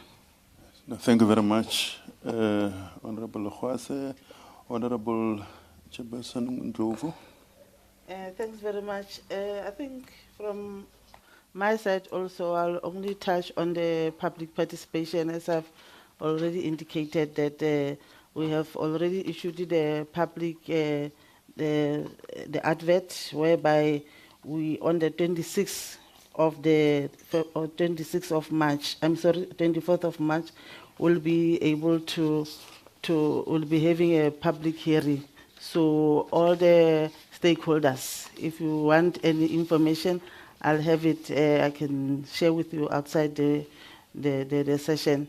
Then whereby we invite all the stakeholders to make sure that they bring along their contribution, so that we can be able to share what is it that you expect from us. So I don't want to repeat what other colleagues have said, especially the issue of Dr. Mbava. I think from our side also it has been noted, and we hope that our sister committee from Standing Committee on Finance, they will be able to handle that, and will be able to get advice, especially when we'll be meeting on the joint sittings. So they will be able to indicate to us how did they resolve the matter. Thanks very much. Thank you very much. Yeah, no, public consultation indeed is a cornerstone of this budget process, and that's why I was happy about Honorable Maimane hijacking the platform to announce and to encourage participation by the public, NGOs, civil society, and so on and so forth, because that is very important. Budget adoption by Parliament will be incomplete constitutionally, legally, and otherwise without the participation of the society. So that's very important. Thank you very much, Honorable Ndlovu. Honorable Maimane. Thank you very much. I hope you can hear me. I don't want to sound alarmist, and perhaps I want to give credence to the finance ministers that have served this country in the manner that they have, with the conditions they've had, and almost in some ways, when I think about Minister Kodongwana, recognize the fact that we are now heading to a point of significant crisis. That is a reality. We are no longer making choices that are good or bad.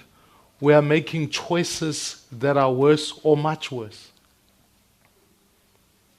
And that's where we are. We are at the peak of taxation. You can't tax citizens more, and I'm talking about personal income tax in this regard. Because after that point, you start to create tax morality issues, where citizens simply figure out ways to avoid tax. Wealthy people don't pay as much tax because, to Honorable Zibi's point, you figure out a way to externalize your wealth. So the 460,000 taxpayers who sit in the middle, those who do the majority of tax payments, are the ones that are going to feel the ultimate impact. So now we must think about what choice we're making to honor those citizens. That is and these are not straightforward choices. You are now at a point where I don't think it's sustainable for South Africa to think of the budget as an exercise in adjusting for inflation. It must now think of the budget as an exercise of going, what significant choices are we going to make? There's a lot of discussion about saving millions to achieve a reduction in billions. For example, it's easy for me to sit here and say, sure, reduce the cabinet, right? Except the reduction of the cabinet, even consistent with the previous special appropriation, is only in the hundreds of millions relative to the 57 billion rand shortfall that you would either get or not get by increasing VAT. So we really are at a point now where we have to make tough decisions. And so when the question is put from the floor, do I endorse a VAT hike or more borrowing? In my personal capacity, I certainly can't. Because there are also disproportionate impacts when you start to increase VAT. In fact, over the long period of time, impacts the poor. And as I've alluded earlier, once your bonds are rated in the manner that they are, increasing borrowing in that regard is not going to help. In fact, it is going to mean you spend more on debt than you do on other social services. The room, in my view, is to make choices on expenditure and efficiencies. That, for me, is the harsh reality. And I'm hoping that in some ways, we must really confront, in its honest sense, whether the government believes we should continue the SRD grant or not. That's the question. Now, whilst you might say it's a tough decision to make, but one that has to be confronted. Because the Constitutional Court has already made a ruling on what should the expansion of the SRD. Now, if you and I are having this conversation this year about its difficulty to fund, then you have to explain to me how you are going to do that in the medium term once you start to have to comply with the Court's ruling. These are harsh realities. There are realities about what is an affordable increase for public sector wage negotiations. There are harsh realities. There are harsh realities about some of the international work that we've raised here on this platform. But for even alone that, you've got to think about the policy decisions about whether you deploy more troops to the DRC, you fund other international. We raised it as a committee last year, even on matters, whether the ICJ case. And I can go on multiple international work that we're putting forward. You've got to say to yourself, whilst you might morally agree with that, we all agree we need to pay people. And we all agree that when people are unemployed, we need to shield them. We all agree on those things. So the question is not the moral question here. The question at this point, as we are confronting, is an affordability question. So can you do that and say, for argument's sake, you will fund international work at the expense of trying to balance off some of the work that you've got to do about HIV/AIDS compensation in a world where PEPFAR could be withdrawn? Which war do you want to fight in Africa? The HIV war or the DRC war? That's a choice. Can't. And so for me, I'm very cautious when I hear people ask me, let's just keep increasing, let's just keep borrowing, let's keep doing that. And I kind of go, at some point, someone has to pay the choice and has to take the tough decisions. They are politically unpalatable, so there's a discussion that must be had about where political parties put their hats and what decisions they're willing to live with. But I would argue you are not leading when you think you are going to keep everybody happy. That's a fact. So to the more specific questions, and I'll be quick, you are correct in your question about equal education in Bella. Bella envisages 200,000 children entering the ECD space. I can assure you, as night follows day, we are now entering a space where we are passing laws that are not fundable. That's a broad rule. So you can pass Bella, but you can't fund for Bella. And again, that's a policy choice. You can take 200,000 children and put them through ECD, or you are going to afford a particular increase in other sectors. Those are decisions we have to make. And some of those decisions have to be pitted against, and I'm not speaking politically, I'm just telling you what the numbers tell me, is whether, in this particular instance, do you think about it as an ECD conversation, or do you think about it as a higher education conversation? Because part of what has seen budget increases in the last 10 years has been the provision of free higher education.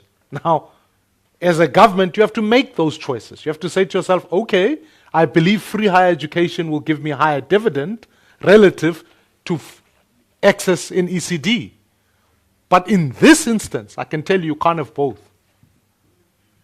That's a choice. Someone has to, wait, the executive, part of the reason people are then, you are elected as the president, is not to make the easy choices. It's these tough ones that you have to make.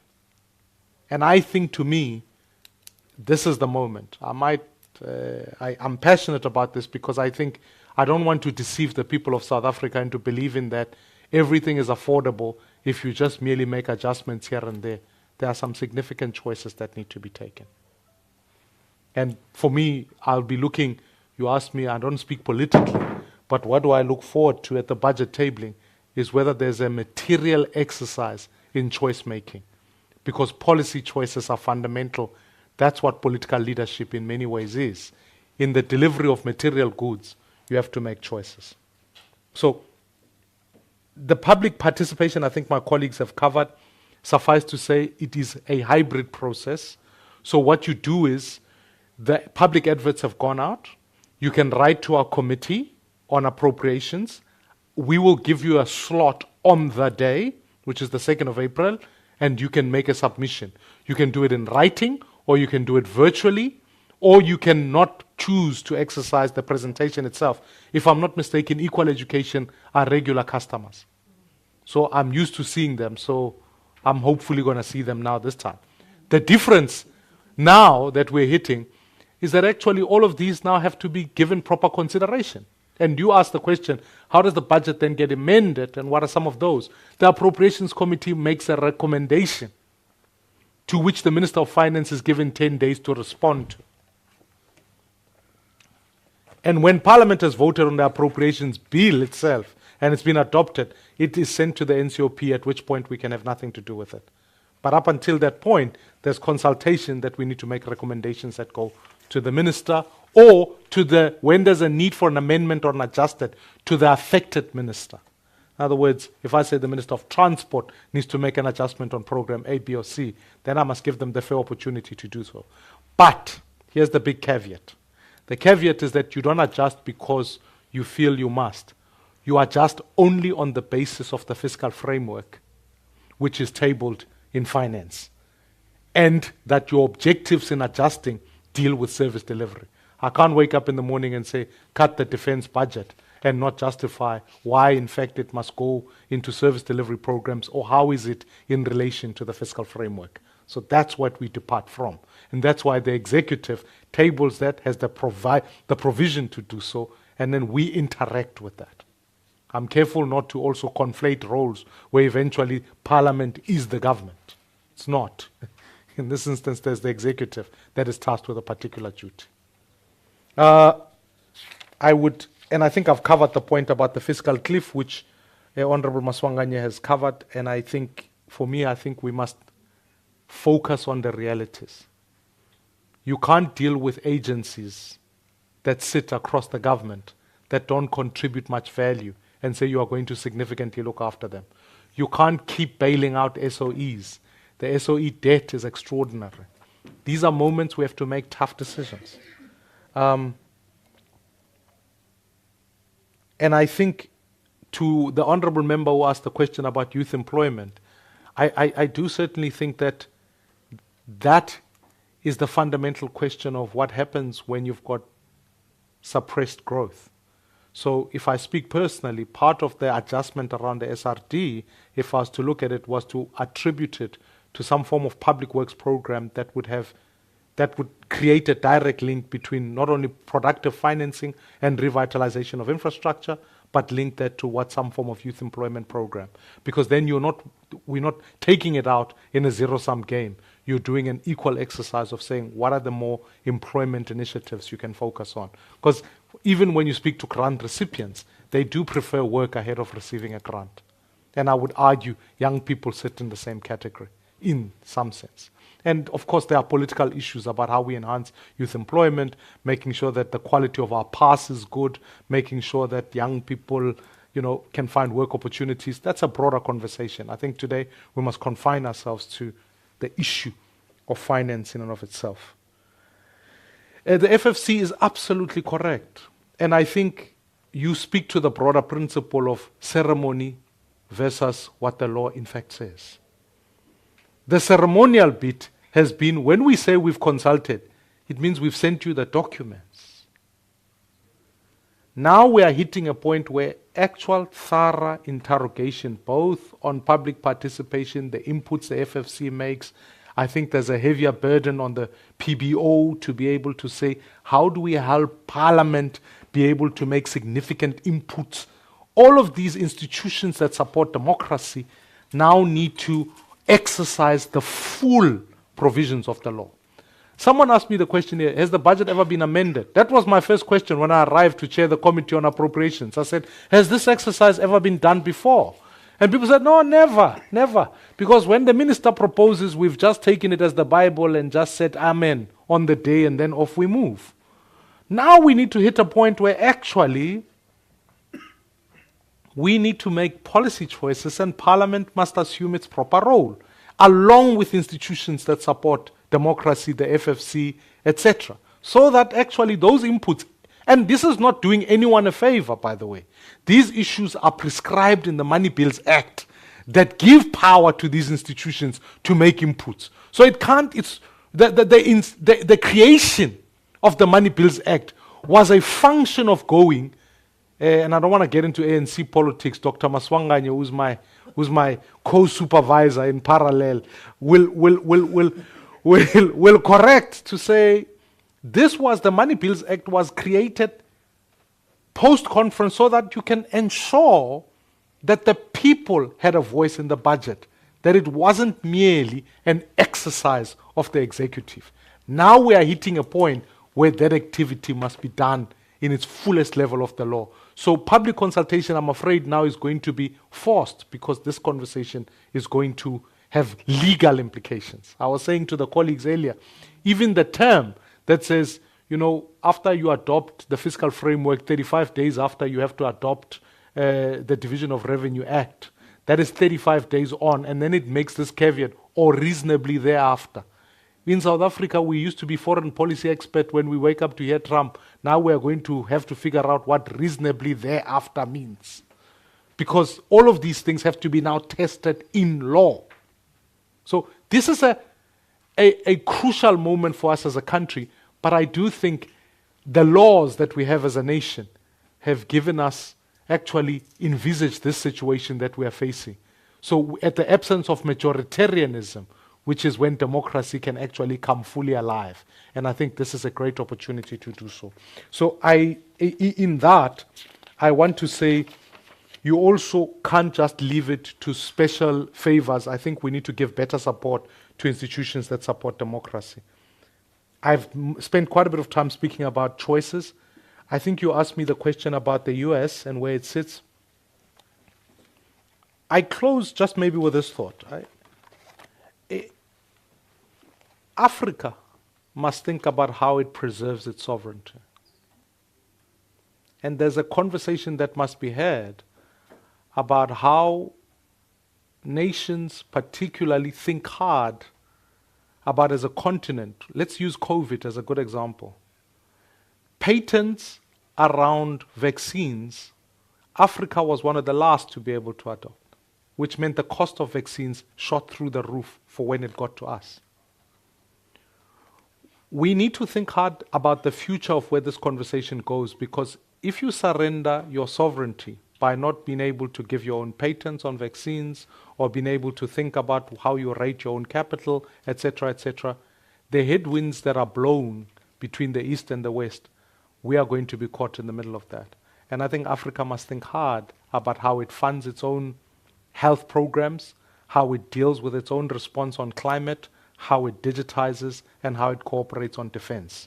I think these are some of the conversations that must be had within the continent, because otherwise the question of sovereignty or the question of how you execute on your sovereignty is going to be a debate that rages on, depending on which mood a leader of either the East or the West wakes up feeling on that particular day. Over to you, sir. Thank you very much, Honorable Maimane. Mchamashitulo, Tokotela Maswangane. Check 1, 2. Is it audible? Yeah. Okay. Thanks, facilitator and colleagues. We can't postpone the freedom of our people. That every time we talk about the act of parliament that liberate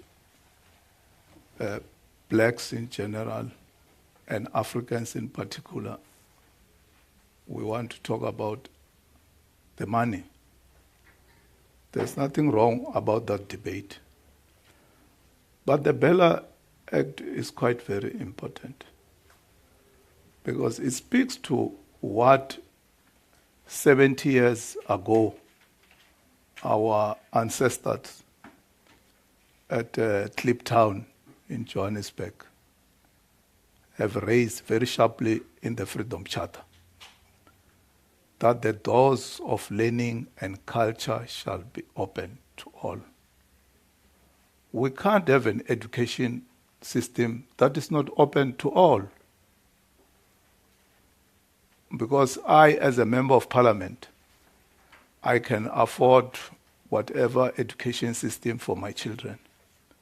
But what about those people in the townships and in the villages? And you know, Bella also addresses the issue of the language. It has that to do with money. if certain children cannot be admitted to a particular school under the pretext of a school governing body taking a decision on the language. That can't be allowed now in 2025. So it's not about all the monies that will be spent on Bella, but it is to open the doors of learning and culture to all. And you know the impact that it has, more especially to those who stay in towns and cities, where black children could not attend the school which is nearby with their white counterparts because of SGBs that will implement policies that continue to exclude black children. The issue of Expropriation Act, we have to address the land question. I don't have to go into detail about the land question. The struggle was about the land. And it is there in the Constitution. Where you get money, that is something else. But now that the President has assented to the Expropriation Act, it has to be implemented. The NHI has to be implemented. We are talking about the health for all, not the health for members of parliament who have got a permit and some of us who have got other medical aids. What about those people who don't have the same benefits that we have, some of us? So, and there's nowhere where the NHI Act talks about doing away with the private institutions that are there, whether private hospital, private surgeries and so on. It doesn't. It's when people want to blemish that act. It doesn't do that. It talks about having access to better health facilities, even for the have-nots. So these three acts and other acts are quite critical for South Africa, and they cannot continue to be postponed in terms of implementation. The issue of public participation has been spoken about, but what I should also say is that it's unfortunate that the budget tabling had to be postponed.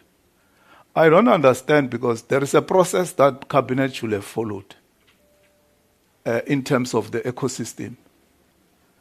You have provinces, other organs of state making inputs to budget and so on and so on. You have the MTech, which deals with the technical part of the budget. Then it recommends to what we call MINCOMBAD. It's a committee of ministers who are tasked to deal with the budget. It's a subcommittee of cabinet. I don't know what MINCOMBAD discuss. After that, you present the budget to cabinet, and cabinet has to officially adopt the budget. Not on the last day when you are supposed to table the budget. That should be done months or so in advance before you come to parliament. Because now they are going to put parliament under a very extreme pressure. Because in terms of the law, by July, we must have passed the budget. That's what the law says. Or else we'll get into trouble. And how are we going to do that with the little space that is left? It's going to compromise lots of processes. And we don't want democracy to be compromised. We hope that next time Cabinet should do things properly and not dump a problem to the parliament now, because that's what is going to create. On some of the issues raised by Lulama, of course, the issue of raising VAT vis-a-vis the borrowing, all this will have consequences, more especially on the poor, who are seriously affected by the cost of living. And the president, in many occasions, has spoken about government addressing the issue of the cost of living, because there are people who go to bed without food. and many challenges that people are facing because of the ever-rising prices of commodities in shops. So we have to deal with this. And as I've said in terms of borrowing, previously, Parliament has taken a decision that government, which is the executive through a national treasury, must come with a clear debt reduction strategy. How is it going to manage the debt which is ever escalating? And we hope they are going to do that this time. They have to deal with the economic growth that the president has spoken about of 3%, so that you are able to deal with the challenges. Because unless the economy grows, you will continue to have budget deficit. And the deficit is always growing. But we will have to find a way of dealing with the budget deficit. The Davis Tax Commission once recommended the wealth tax. Maybe it's time that we have to look at it, because it's there in the recommendation of the Davis Tax Commission. This government appointed a commission led by Professor Davis, and it recommended, amongst other measures, a wealth tax. We might have to look at that. I don't have to go into detail here.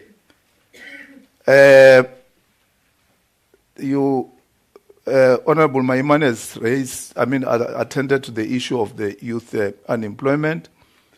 The issue of SARS, whether we are going to have a VAT increase, we'll hear from the minister a day after tomorrow. What is he going to say? And we'll see how we deal with it as Parliament. The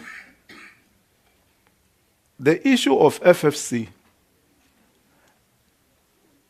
we as Parliament have never undermined the role of FFC, unless it's Treasury. We fully understand the role of institutions supporting democracy, because institutions supporting democracy report to Parliament. They don't report to the executive. There is an office in the office of the Speaker that deals with ISDs. Of course, there are many challenges facing ISDs. There is a Kada Asmal report that we have to attend to. There is a Mutlanti report that we have to attend to. Last week, we met with the Speaker to deal with many other issues. And the Speaker promised that we have to attend to these two reports of Mutlante and Kada Asmal. We, as the Standing Committee on Finance, after the minister tables the budget, the following day, on Thursday, the minister is going to appear before these four committees to discuss in details the budget. On Friday, the third day, FFC and PBO, Parliamentary Budget Office, come and brief the finance committees. If you look at the reports of of the Standing Committee Finance, we have integrated a lot of recommendations from the FFC and PBO. You can check in the Library of Parliament. They are there. So we take these institutions very serious and their recommendations. Last year, we took a decision as the Standing Committee Finance that the auditing of FFC should not be done together with that of National Treasury, because now FFC get money through National Treasury, and then at the end you find FFC is clubbed together with National Treasury. And we said that should stop. FFC should be audited independently, because it's an independent constitutional structure. So there are decisions that we have taken to try, by all means, to strengthen the role of FFC, and that should be recorded, so that we don't live here with an impression that we as Parliament also undermine FFC. And National Treasury, it has been raised with them on many occasions that they should take the input of the FFC into consideration when they deal with the issue of the budget, because they have got the constitutional responsibility. The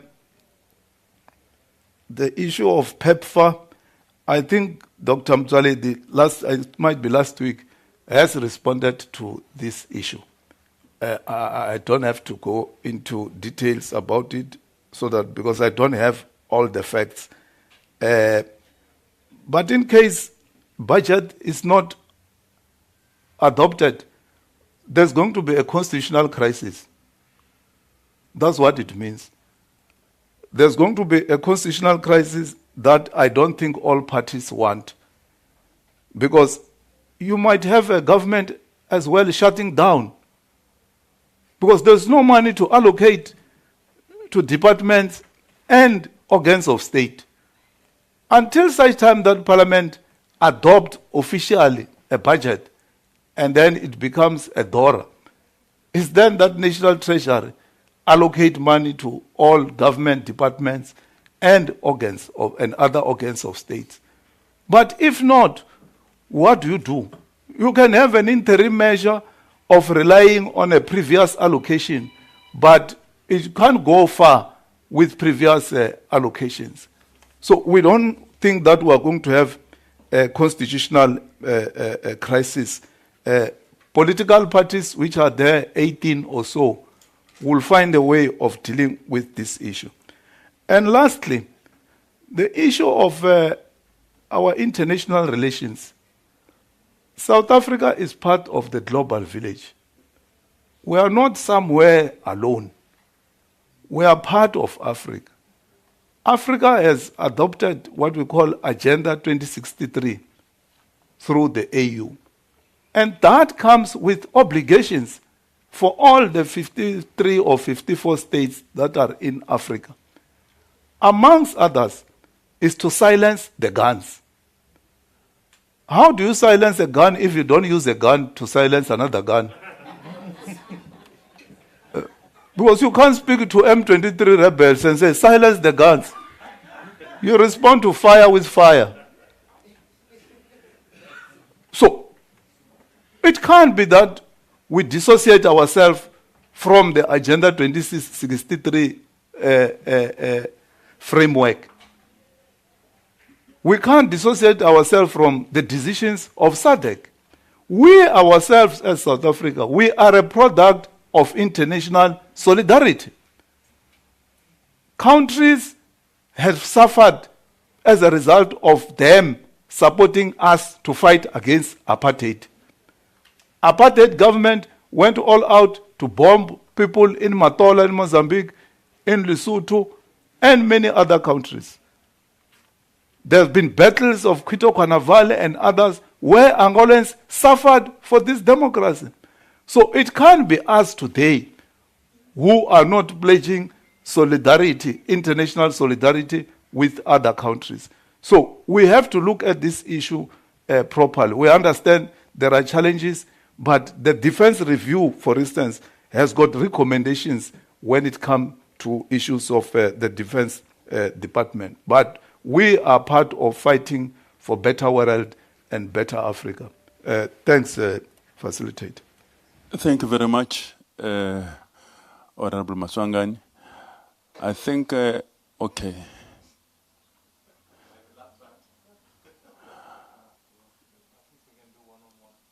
Okay, I'm going to ask that the chairpersons are not going immediately. We can have one-on-one outside once we are done. I believe that we have overstayed our welcome here. Not you, but us, because we are the ones who were responsible for, because we pay according to the to the time allocated by the hotel. So we apologize that. But let me really sincerely thank you, beginning with the Honorable Chairpersons who graciously agreed, and really were looked forward to engaging with all of you today. Honorable Zibi, thank you very much. Honorable Khwase, thank you very much. Honorable Ndlovu, Honorable Maimani, thank you. Thank you very much, Honorable Maswanganye. We also thank you, the chairperson of the FCC, for your presence.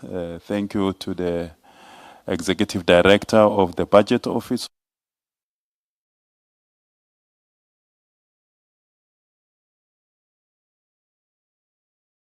Honorable Khwase, thank you very much. Honorable Ndlovu, Honorable Maimani, thank you.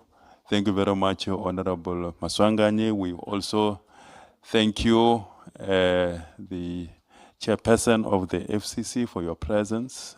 Thank you to the executive director of the Budget Office of Parliament, both institutions playing a very important role in terms of advising these committees on the budget process. We thank you, Equal Education, for your presence, Rural Health Advocacy, Amandla Mobi, Public Service Accountability Monitor. Thank you very much. We thank you. And of course, all the colleagues that are joining online. Thank you very much. So we apologize we couldn't identify your organizations, but we thank you. We thank you to the members of the media for your presence this morning and for your role in continuously educating the public about the budget process. Is very important, and we are grateful for that. Thank you very much, colleagues. The breakfast is officially adjourned.